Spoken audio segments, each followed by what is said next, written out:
ಎಲ್ರಿಗೂ ನಮಸ್ಕಾರ. ಇವತ್ತು ನಾನು ಚಕ್ಲಿ ಮಾಡೋದು ತೋರಿಸ್ಕೊಡ್ತಾ ಇದ್ದೀನಿ. ಹಬ್ಬಗಳೆಲ್ಲ ಹತ್ರ ಬರ್ತಾಯಿದೆ. ಚಕ್ಲಿ ಮಾಡೋದು ನೋಡಿ. ಇದು ಕಡಲೆ, ಉರಿಗಡಲೆ, 3/4 ಕಪ್ಪಷ್ಟು ಉರಿಗಡಲೆ ಹಾಕ್ಕೊಂಡಿದ್ದೀನಿ. ಏನಿಲ್ಲ ಅಂದರೆ ಒಂದು 150 ಗ್ರಾಮ್ ಅಷ್ಟಿದೆ. ಇದು ಫಸ್ಟು ನಾನು ಪುಡಿ ಮಾಡ್ಕೋಬೇಕು ನೈಸಾಗೆ. ಉರಿಗಡಲೆ ಮಿಕ್ಸಿಗೆ ಹಾಕ್ಕೊಂಡಿದ್ದೀನಿ. ಫುಲ್ಲು ನೈಸಾಗಿ ಬಂದಿದೆ. ಈ ಥರ ನೈಸಾಗಿರಬೇಕು. 3/4 ಕಪ್ಪು ಇದು ಉರಿಗಡಲೆ ನೋಡಿ, 1 ಕಪ್ಪೇ ಆಗಿದೆ. ಇದು ನೀವು ಯಾವ ಕಪ್ಪಲ್ಲಿ ಬೇಕಾದ್ರೂ ಅಳತೆ ಮಾಡ್ಕೊಳ್ಳಿ. ಆದರೆ ಅಳತೆ ಕರೆಕ್ಟಾಗಿದ್ದರೆ ಚಕ್ಲಿ ಸೂಪರಾಗಿ ಬರುತ್ತೆ. ನೀವು ಯಾವ ಕಪ್ಪಲ್ಲಿ ತೊಗೊಂಡ್ರೆ 3/4 ಕಪ್ಪು ಉರಿಗಡಲೆ ತೊಗೊಂಡ್ರೆ 1 ಕಪ್ ಹಿಟ್ಟಾಗುತ್ತೆ ಅದರಲ್ಲಿ. ಇದು ಅಕ್ಕಿ ಹಿಟ್ಟಿದು ನೋಡಿ, 1 ಕಪ್ ಹಾಕಿದ್ದೀನ. 2 ಕಪ್ಪು, 2.5 ಕಪ್ಪು ಅಕ್ಕಿ ಹಿಟ್ಟು. ಇದರಲ್ಲಿ 1 ಕಪ್ಪು ಉರಿಗಡಲೆ ಅಂದರೆ 3/4 ಕಪ್ಪು ನಾನು ಬೀಸ್ಕೊಂಡಿರೋದು, ಮಿಕ್ಸಿಗೆ ಹಾಕ್ಕೊಂಡಿರೋದು ಉರಿಗಡಲೆನ. ಅದು 1 ಕಪ್ ಆಗಿದೆ. ನೀವು ಬೇರೆ ಸ್ಟೀಲ್ ಕಪ್ಪಲ್ಲಾದರೂ ಅಳತೆ ಮಾಡ್ಕೋಬೋದು, ಯಾವುದ್ರಲ್ಲಿ ಬೇಕಾದ್ರೂ ಅಳತೆ ಮಾಡ್ಕೋಬೋದು. 2.5 ಕಪ್ಪು ನಾನು ಅಕ್ಕಿ ಹಿಟ್ಟು ಹಾಕ್ಕೊಂಡಿದ್ದೀನಿ. ಇದು ಕಡಲೆ ಹಿಟ್ಟು. ಏನಿಲ್ಲ ಅಂದರೆ ಒಂದು 2 ಟೇಬಲ್ ಸ್ಪೂನ್ ಅಷ್ಟು ಇರುತ್ತೆ. ಇದು ಕಡಲೆ ಹಿಟ್ಟು ಟೇಬಲ್ ಸ್ಪೂನ್ ಅಷ್ಟು ಇರುತ್ತೆ. 1/2 ಟೇಬಲ್ ಸ್ಪೂನಷ್ಟು ಖಾರದ ಪುಡಿ. ಖಾರ ನಿಮಗೆ ಎಷ್ಟು ಬೇಕಾದರೂ ನೀವು ಹಾಕ್ಕೋಬೋದು, ಏನು ತೊಂದರೆ ಇಲ್ಲ. ನೋಡಿ, ಜೀರಿಗೆ. ಇದು ಅಜ್ವಾನ, ಉಜ್ಜಿಟ್ಟಿರೋಂಥ ಅಜ್ವಾನ ಕೈಯಲ್ಲಿ. ಸ್ವಲ್ಪ ಬಿಳಿ ಎಳ್ಳು. ರುಚಿಗೆ ತಕ್ಕಷ್ಟು ಉಪ್ಪು ಹಾಕ್ಕೊಳ್ಳಿ, ನೋಡ್ಕೊಂಡು ಹಾಕ್ಕೊಳ್ಳಿ. ಯಾಕಂದರೆ ಉಪ್ಪು ಎಣ್ಣೆಲಿ ಫ್ರೈ ಮಾಡೋ ಐಟಮ್ಗೆ ಸ್ವಲ್ಪ ಮೀಡಿಯಮ್ಮಾಗೆ ಹಾಕ್ಕೋಬೇಕು ನೀವು. ಇವಾಗ ಕುದೀತಾ ಇರೋಂಥದ್ದು ಎಣ್ಣೆ ಹಾಕ್ಕೊಳ್ಳೋಣ. ಈ ಥರ ಆಗಿರ್ಬೇಕು ಎಣ್ಣೆ. ಏನಿಲ್ಲ ಅಂದರೆ 2 ರಿಂದ 3 ಟೇಬಲ್ ಸ್ಪೂನಷ್ಟು ಎಣ್ಣೆ ಹಾಕ್ಕೋಬೇಕು. ಮತ್ತು ಚೆಂದಾಗೆ ಮಿಕ್ಸ್ ಮಾಡ್ಕೋಬೇಕು. ಇವಾಗ ಬಿಸಿ ಇರುತ್ತೆ, ಕೈ ಹಾಕ್ಬೇಡಿ. ಸ್ಪೂನಲ್ಲೇ ಈ ಥರ ಮಾಡ್ಕೊಳ್ಳಿ.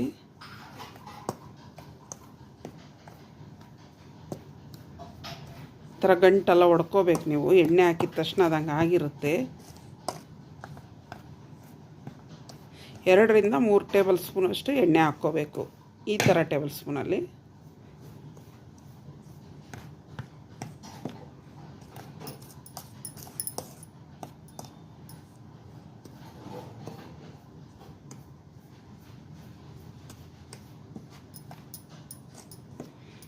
ಹಬ್ಬಗಳೆಲ್ಲ ಚೆನ್ನಾಗಿ ಬರ್ತಾಯಿದೆ. ಮೇಲೆ ಮೇಲೆ ಹಬ್ಬಗಳು, ವೆರೈಟಿ ತಿಂಡಿಗಳು ಮಾಡ್ಕೊಳ್ಳಿ. ನಾನು ಮಾಡಿ ತೋರಿಸ್ತೀನಿ.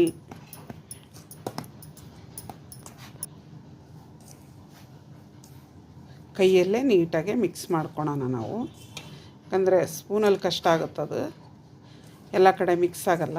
ಈ ಥರ ನೋಡಿ, ಎಲ್ಲದೂ ಮಿಕ್ಸ್ ಆಗಬೇಕು ಇದರಲ್ಲಿ. ಈ ಥರ ಮಾಡಿಕೊಂಡ್ರೆ ನೀಟಾಗಿ ಮಿಕ್ಸ್ ಆಗುತ್ತೆ ನೋಡಿ. ಹಿಂಗೆ ಹಿಡಿದ್ರೆ ಈ ಥರ ಉಂಡೆ ಆಗಿರ್ಬೇಕು ಹಿಟ್ಟು. ಹಿಂಗೆ ಇವಾಗ ಬಿಸಿ ನೀರು ಸ್ವಲ್ಪನೇ ಹಾಕ್ಕೊಂಡು ನಾವು ಮಿಕ್ಸ್ ಮಾಡ್ಕೋಬೇಕು. ಬಿಸಿ ನೀರು ಹಾಕ್ತಾ ಇರೋದು ನಾನು. ಸ್ವಲ್ಪ ಹಾಕ್ಕೊಂಡು ಬಿಸಿ ಮಿಕ್ಸ್ ಮಾಡ್ಕೊಳ್ಳಿ ಸ್ಪೂನಲ್ಲಿ. ಯಾಕಂದ್ರೆ ಭಾಳ ಬಿಸಿ ಇರುತ್ತೆ. ನೋಡಿಕೊಂಡು ಸ್ವಲ್ಪ ಹೊತ್ತು ಹಿಂಗೆ ಸ್ಪೂನಲ್ಲೇ ಮಾಡಿಕೊಂಡು, ಆದರೆ ಕಡಿಮೆ ನೀರು ಹಾಕ್ಕೊಳ್ಳಿ. ಮೀಡಿಯಮ್, ನಾವು ಕುಡಿಯೋ ಅದಕ್ಕೆ ನೀರಿದ್ದರೆ ಸಾಕು.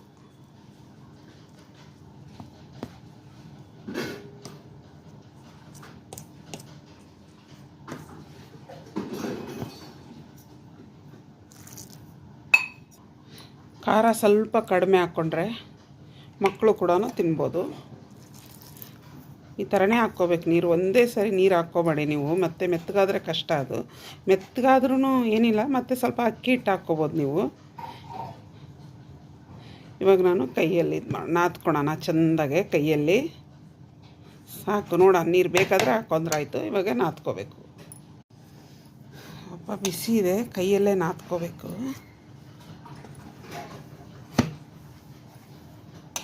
ಈ ಥರ ಸ್ವಲ್ಪ ನೀರು ಹಾಕ್ಕೊಂಡು ಚೆಂದಾಗೆ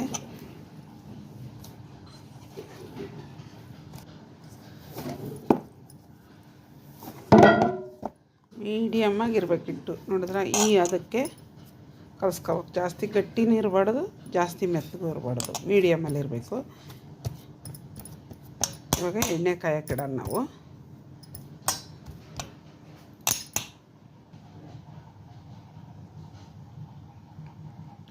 ಎಣ್ಣೆ ಹಾಕಿದ್ದೀನಿ, ಎಣ್ಣೆ ಕಾಯಕ್ಕಿಟ್ಟಿದ್ದೀನಿ. ಹಾಗೆ ಸ್ವಲ್ಪ ಎಣ್ಣೆ ಸವರಿ ಇಟ್ಕೊಂಡಿದ್ದೀನಿ ನೋಡಿ. ಚಕ್ಲಿದು ಇದಕ್ಕೆ ಸ್ವಲ್ಪ ಎಣ್ಣೆ ಸವರಿ ಇಟ್ಕೊಂಡಿದ್ದೀನಿ. ಇವಾಗ ಹಿಟ್ಟು ತೊಗೊಳೋಣ. ನೋಡಿ, ಹಿಟ್ಟು ಇಡ್ತಾ ಸ್ವಲ್ಪ ಗಟ್ಟಿನೂ ಆಗುತ್ತೆ. ನೀವು ನೀರು ಹಾಕ್ಕೊಂಡು ಬೇಕಾದ್ರೆ ಚೆನ್ನಾಗಿ ನಾದ್ಕೋಬೋದು.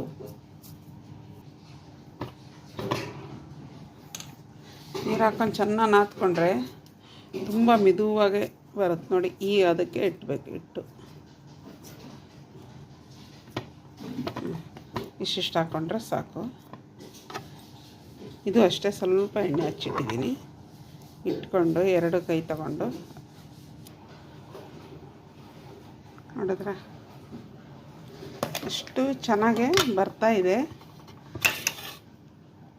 ತುಂಬ ಚೆನ್ನಾಗಿ ಬಂದಿದೆ. ಇವಾಗ ಹಿಂಗೆ ಕೈಯಲ್ಲಿ ತೆಗೆದ್ಬಿಟ್ಟು ಎಣ್ಣೆಲಿ ಹಾಕೋದು. ಎಣ್ಣೆ ಕಾಯಬೇಕು. ಎಣ್ಣೆ ಕಾದಿದೆ, ನಿಧಾನಕ್ಕೆ ಹಾಕ್ಬೇಕು. ಕಡಿಮೆ ಉರಿ ಇಟ್ಕೋಬೇಕು ನೀವು.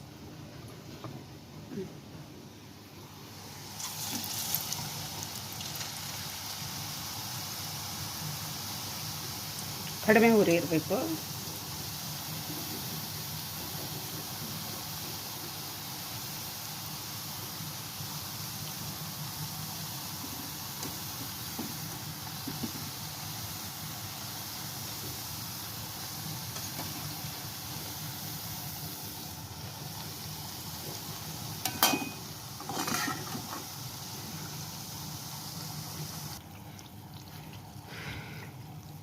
ನೋಡಿದ್ರಾ, ತುಂಬ ಚೆನ್ನಾಗಿ ಬಂದಿದೆ ಚಕ್ಲಿ.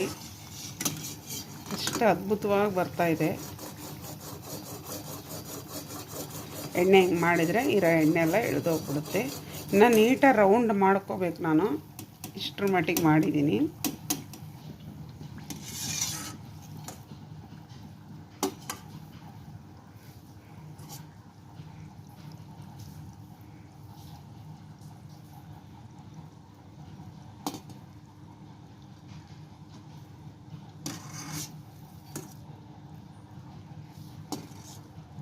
ಈ ಗುಳ್ಳೆ ಬರೋದು ನಿಂತಿದೆ ಅಂದರೆ ಇದು ಆಗಿದೆ ಅಂತ ಅರ್ಥ. ಈ ಥರ ಮಾಡಿದರೆ ಸೈಡ್ಗೆ ಇಟ್ಕೊಂಡು ಎಣ್ಣೆ ಕ್ಲೀನಾಗಿ ಇಳಿದೋಗುತ್ತೆ. ನೋಡಿ ಎಷ್ಟು ಅದ್ಭುತವಾಗಿ ಬಂದಿದೆ ಕಲರ್. ಭಾಳ ಚೆನ್ನಾಗಿ ಬಂದಿದೆ. ಇದೇ ಥರ ಎಲ್ಲ ಮಾಡ್ಕೊತೀನಿ ನಾನು. ನೀಟಾಗಿ ರೌಂಡ್ ಮಾಡಿಕೊಂಡು ಹಾಕ್ತೀನಿ. ಇದು ರೌಂಡ್ ಸರಿ ಬಂದಿಲ್ಲ, ಇನ್ನು ಕ್ಲೀನಾಗಿ ರೌಂಡ್ ಮಾಡಿ ಹಾಕ್ತೀನಿ ನಾನು. ತುಂಬ ಚೆನ್ನಾಗಿ ಬಂದಿದೆ. ಇದೇ ಥರ ಎಲ್ಲ ಮಾಡ್ಕೊತೀನಿ ನಾನು.